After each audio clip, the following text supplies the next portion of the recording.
ప్రభుత్వం ప్రతిష్టాత్మకంగా చేపట్టిన స్వచ్ఛదనం పచ్చదనం కార్యక్రమంలో భాగంగా గురువారం పాల్వంచ మండల పరిధిలోని దంతెల బొర పంచాయతీ గంగాదేవి గుప్ప గ్రామంలో కొత్వాల విస్తృతంగా పర్యటించారు. ఈ సందర్భంగా వైద్యారోగ్య శాఖ ఆధ్వర్యంలో ప్రజలకు అవగాహన ర్యాలీ నిర్వహించారు. పాఠశాల ఆవరణలో కొత్వాల మొక్కలు నాటారు.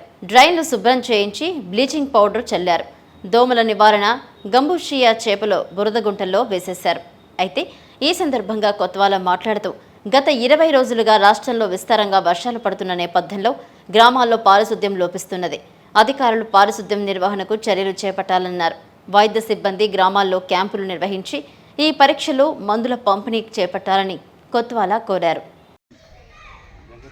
తెలంగాణ రాష్ట్ర ప్రభుత్వం స్వచ్ఛదనం పచ్చదనంలో కార్యక్రమంలో భాగంగా పాల్వంచ మండలంలో అన్ని పంచాయతీల్లో 36 పంచాయతీల్లో కూడా కార్యక్రమాలు చేపట్టడం జరుగుతూ ఉంది.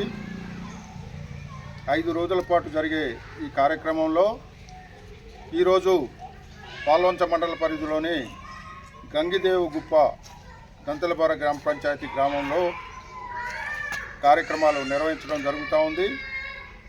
ఇందులో భాగంగా వైద్య సిబ్బంది పాల్వంచ పట్టణానికి పాల్వంచకు సంబంధించిన వైద్య సిబ్బంది గంగిదేవి గుప్ప గ్రామంలో ప్రదర్శన నిర్వహించి ఇక్కడి ప్రజల్లో చైతన్యవంతం చేశారు. అలాగే హెల్త్ క్యాంప్ నిర్వహించి వారికి రక్త పరీక్షలు చేసి వారికి సరిపడా మందులు ఇవ్వడం జరిగింది. బ్లీచింగ్ పౌడర్ పరిశుభ్రత కోసం అన్ని ప్రాంతాల్లో కూడా బ్లీచింగ్ పౌడర్ను చల్లటం జరిగింది. పంచాయతీ ఆధ్వర్యంలో స్కూల్ ఆవరణలో మొక్కలు నాటడం జరిగింది. అలాగే ప్రతి ఏరియాలో ఉన్న డ్రైన్లను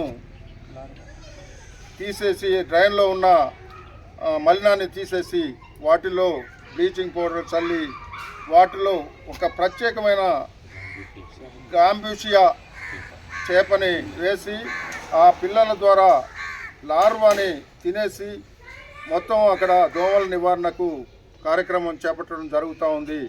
ఇవన్నీ కూడా కాంగ్రెస్ ప్రభుత్వం చేపట్టడం జరుగుతూ ఉంది. దయచేసి ప్రజలు కూడా చైతన్యవంతులై ఈ కార్యక్రమాలకి ప్రభుత్వం చేసే కార్యక్రమాలన్నిటి కూడా మీరు సహకరిస్తారని కోరుకుంటూ సెలవు తీసుకుంటున్నాం. షేర్ చేయండి, లైక్ చేయండి, సబ్స్క్రైబ్ చేయండి. మరిన్ని వీడియోల కోసం బెల్ సింబల్ పై క్లిక్ చేయండి.